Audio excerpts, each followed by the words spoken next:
wanta kudezabike kuva ddana libiwanvu gwe buuza ofono nga ne Coca-Cola ekyali ntono bagoza ye kabaka bamuwe ebyambalo nze lwaga simukuba kuweweeza mimiro.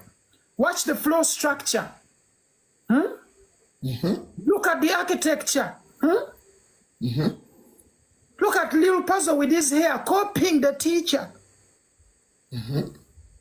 But Apass has to stop because he's not a preacher. Tandika. Ngolinga abadanjereka kozi freestyle ebera yakujeregerera.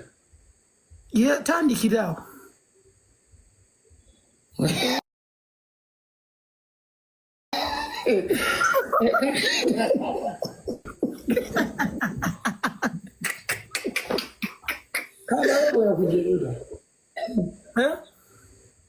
Kale gomutwe kalina omutwe gulinganga enviiri enjiwe mu saboni Apass ekyagaana okuwasa kwe kubaka saboni olimbi ogenze walaako wanko pati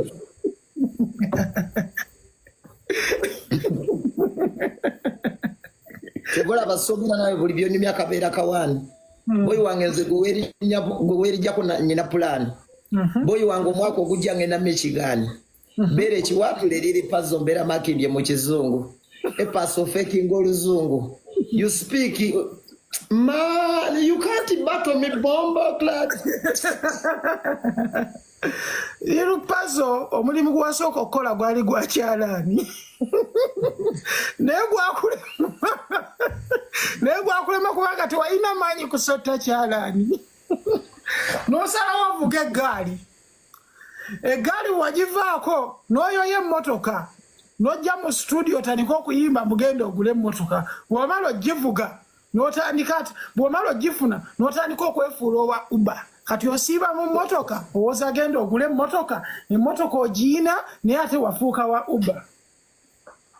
Mu butuufu Apass nze bwe nkulaba omumalamu amaanyi fesi yeefaananira ddala omukazi ow'ekisiraani olina amagezi amangi amatono nnyo Apass okanula amaaso olinganga amakati ga Pass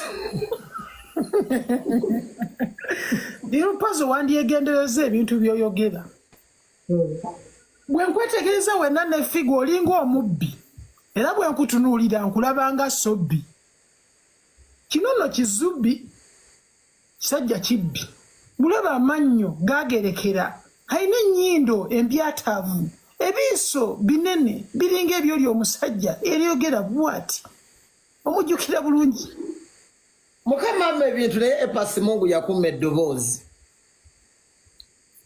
oyogera olinganga bakasiru b'ekibuye ondowoozesa nti oba olinga abuze oluusi nkutunuulira n'onkwasa ennaku olinganga omukazi olinganga ente ensale etunudde angaazi